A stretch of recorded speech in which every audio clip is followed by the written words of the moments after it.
Welcome my friends back to Marvel Snap. Today we are taking a look at a set of decks that are all anchored by Devil Dinosaur, an incredibly powerful drop in the Pool 1 era, and then we're going to be looking at how you can upgrade his deck list going into Pool 2, and even how you can keep it alive in Pool 3. Our headline card here is an absolute monster, 5/3 stat line, but he derives most of his power from this ongoing ability, plus 2 power for each card in your hand. With a maximum hand size of 7, we are looking at a potential of 17 power on this a beast of a guy. He is going to be able to reliably win his lane, and then it's up to the rest of the deck to be able to come up with that second location to win the game. The deck's alternate win conditions are here in the Iron Man and the Onslaught, matching up with the ongoing synergies here. Onslaught being able to double all of the ongoing powers at his location. He can guarantee that we're going above and beyond what the opponent is able to do at his lane. Then we also have Angela, incredibly efficient, lower on the energy curve, but putting a lot of pressure on the opponent with that high efficiency. Mr. Fantastic is here as well. He can put a lot of pressure equally on the opponent to the adjacent locations, especially if he's doubled by the Onslaught. You can't talk about Devil Dinosaur without also looking at Moon Girl. This is the comic book pairing. Moon Girl on reveal will duplicate your hand. So what she will do, you have a max hand size of 7. She's going to start copying cards that you have left to right until she fills up your hand or has duplicated all of the cards in your hand. She will carry over any cost changes that the cards have received and any power changes that the cards have received. So if you're able to buff cards in hand, you can potentially duplicate the buffed cards. If you're able to decrease the cost of cards, similar things can happen. Moon Girl is crucial for being able to have that maximum hand size to feed all the buffs possible to Devil Dinosaur, but we have a lot of other ways of being able to add cards to our hand as well.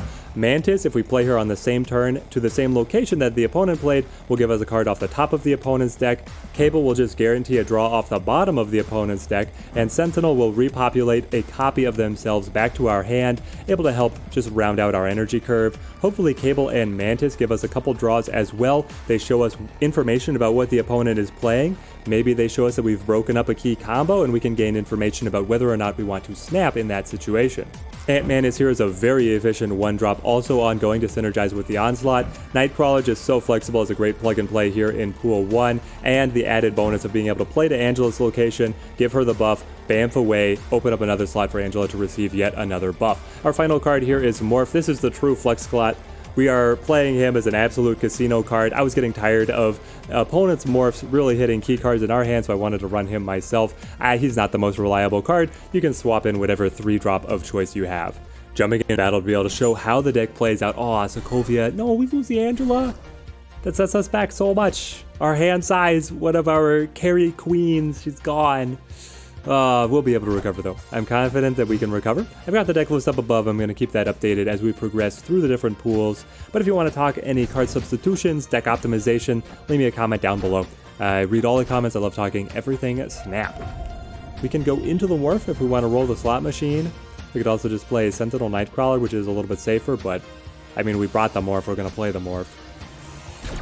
We have the slot here for the Nightcrawler to be able to come in as well. And the Mr. Fantastic. Let's go with the Morph. And then the Nightcrawler out here. I want Mr. Fantastic on center, empowered by the Onslaught. Put the +4 on adjacent sides. Come in with either the Devil Dinosaur or the Iron Man. Got the Odin. Stat-wise, it's quite good. It also gives us the information that the opponent is playing Odin. They're going to be... Would they hold that to be able to re-trigger Rocket on center? Hey, God. Westview randomly turned into the Dream Dimension, which then turned into one of the other locations, which is Tinkerer's Workshop, which has allowed us to play Devil Dinosaur right now. Incredible. Incredible. I love this so much. Mr. Sinister coming down means that the opponent likely has a blue Marvel? I don't know. They've got a good line here to be able to play Odin here to trigger on the Wolfsbane. Ooh, tricky, tricky. Remember how I said I wanted to play the Mr. Fantastic and Empower with the Onslaught? Well, what if instead I played the Iron Man? Doesn't this seem like way better? It has to be way better. We snap. It's not going to be the biggest Devil Dino you're ever going to see, but it's going to be strong enough to be able to win the lane. Oh no, I lost the Nightcrawler. I wanted to be able to move the Nightcrawler over, but I was going to wait until the final turn to do so. Keep the opponent guessing at least a little bit. We're going to throw up the GGs here. Always want to do that before the final cards flip, otherwise, yeah, this feels like the most honorable way to play it out. I love that we hit all 3 carries. The Tinkerer's Workshop let us jump the energy curve to get the Devil Dinosaur out. We drew into Onslaught and Iron Man, so we have all of our win conditions on the board. We needed that because Sokovia then stole the Angela from us, so RNG giveth an RNG, taketh away. It's just a matter of how you play the cards you are dealt. The opponent is trying to figure out if they want to drop the Odin. Nope, they realized that Odin was not going to be able to get them the win with whatever we were matching tempo with. So Devil Dino there was going to ratchet up to... It was going to be getting +4, 16, 19 strength, plus the 7 strength onslaught. That's a game-winning situation. Upgrading into Pool 2 here, and we have added some critical cards for synergies here. Really, the Devil Dinosaur and Moon Girl, while they are a dynamic duo, it's the 3 Musketeers paired in with the Collector. The Collector says when a card enters your hand anywhere except your deck, you gain +1 power. He is going to be able to synergize from all of our effects that are generating new cards, keeping our hand size high, which is also empowering the Devil Dinosaur, and this is where our efficiency really starts to take off.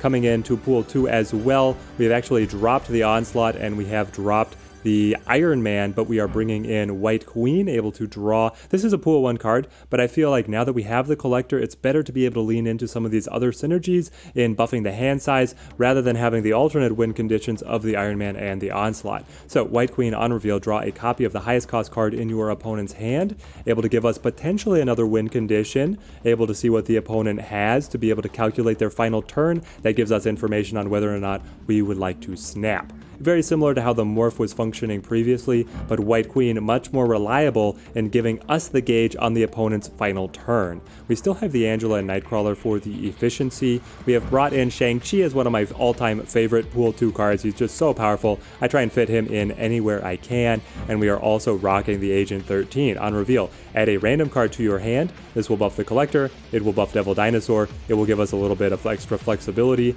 and we have brought in Scorpion just as a solid plug and play. Effectively, this is the replacement to Morph, able to decrease the power of all the cards in the opponent's hand by 1, and he hits the board as just a 2 cost. Very easy to work in and always returns value. Jumping in here, we'll see what we're able to do with the deck. Oh my goodness, Sakar showing that the opponent gets a free death, but I popped the Scorpion. These are not the same. The most expensive card in the game, getting the free 12 power, we got a 2 cost. Well, the only reason that I am not immediately retreating is because we do have Shang-Chi, so we have a way to be able to dig ourselves out of this hole. Sinister London. Okay, interesting.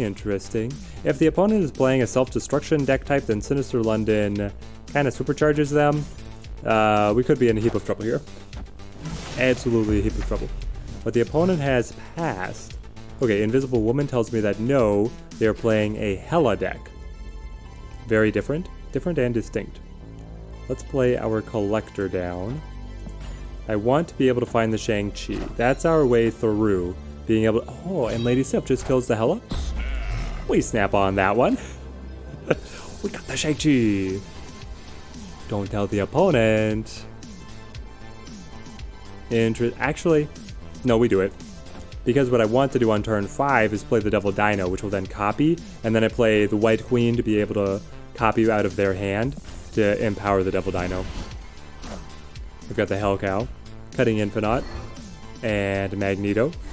They're sticking to this idea that do they have Ghost Rider to try and then regenerate the Hela, which would then bring back everybody else that's been discarded? Like, I don't know, that seems like a crazy plan, but it just might work. Devil Dino flips, bamps to the side. I feel great about this one, guys. I don't know about you. We're able to play the White Queen and the Sentinel. Both of these replenish back to hand, and then because they get copied, they replenish yet again, which will buff up the Devil Dino. This one, smooth as butter. We see the leader. That means they didn't play leader? Why wouldn't they have played the leader? I feel like playing leader on Sinister London is actually an excellent move. It would allow them to copy all the cards that we played on this turn. I don't understand how the opponent feels that they're going to get back into this one. It is the Ghost Rider. Ghost Rider pulls Magneto first. taking them up to 20 strength here. Ghost Rider goes again, pulls the Hela. The Hela's gonna pull everything that was just, oh. Oh, wait, we win. Oh my gosh.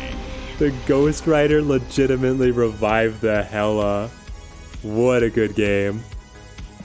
Here is all of our upgrades into Pool 3. Now, once you get into Pool 3, you have so many different options on how you build around these cards. I've seen a lot of different routes to be able to play around with Devil Dino, but what I really like is leaning in on Quinjet here. Ongoing cards that didn't start in your deck cost 1 less. In our Wong-going or Spectrum deck guide, we were using this card to be able to receive the buff from Spectrum, but not the ability. Here, this ability is incredible. We are pairing it up with all of the cards that are able to generate extra cards besides Nick Fury. If you have Nick Fury, I would run him here instead of the Mystique. But we have Agent 13, Cable, Sentinel, and Moon Girl, and White Queen, all of whom are going to generate cards that will be discounted by the Quinjet. Just by knocking 1 energy off of the cost of a card dramatically increases how powerful it is, even though these cards are likely not going to synergize with the rest of our deck. We also have Sarah here, just discounting all of our cards by 1. We're able to play her in on turn 5. So the longer that we can go with our energy discounts, the better for us, which is why we also have Magic, adding Limbo to the location, giving us that turn 7. She can also fix locations that are problematic for us here late in the game, so I really like being able to pair up Sarah and Magic. It used to be even more potent, but then they reverted it, or they changed Magic to not be playable on turn 6, which brought them, honestly, into a balanced state. The one other addition here is Mystique, to really be able to lean into these ongoing effects that are so potent, to be able to copy potentially Sarah, Quinjet, or Devil Dinosaur. I was trying to figure out if I wanted to bring Iron Man back into the list. If you find a way to do so, then that is another win condition of getting Mystique to copy the Iron Man as well. Incredibly powerful, but we're going to dive in with this one. Collector, Cable, Mystique. We have our Magic. We want to be able to force as much power onto Kiln early. The Collector being there to continue to scale could be excellent for us. We don't really have another way to be able to get help to the Kiln after it closes down on turn 4. Playing up against a self-discard list, they're already cutting the Swarm. Mini Lab is going to make the board state very constricted. Very, very constricted. Though with Magic giving us the extra turn, that should give us time to be able to get back in on Mini Lab.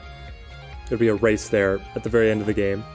The game is going to effectively migrate, focusing on Kiln, then focusing on the right lane, and then coming back to the Mini Lab. And the opponent has the Collector. Incredible. It's just like the self-discard list that I was showing off quite recently. Let's drop the White Queen. They cut themselves off from the Superflow, guys. So they will pay the price. We have the Morbius here. White Queen drops. Gives us the Hell Cow. That tells us that they don't have Apocalypse yet. Crucial knowledge for us. For our consideration. I honestly want to drop the Devil Dino. I mean, it's so good. You put the Devil Dino here, then you put Magic on Superflow. Then you hope to have Sarah. They cut up the Wong. They're buffing the Morbius. They're buffing the Morbius as fast as we're able to buff the Collector. If not faster. But the Devil Dino might still be able to outscale them. That's the hope. That's the hope and the prayer and the dream. Magic plus Quinjet here. We really need Sentinel to give us time to scale up the Devil Dino. Also Moon Girl would be fantastic. Moon Girl would be quite fantastic. Let's see here. They go with a Nakia. They really wanted that Nakia to be able to buff the Swarm prior to it getting discarded, but it still played out alright for them. Quinjet, decreasing the cost of the Hell Cow, and unfortunately the Hell Cow only. Though now, we can start applying some pressure. We're gonna go Cable here, and then play the Moon Girl. This will let us have a handful of discounted cards based on the Quinjet, because even though Moon Girl is copying our cards, which means that they are the same cards that started in our deck, the Quinjet is still discounting them because the copies of the cards specifically didn't start in the deck.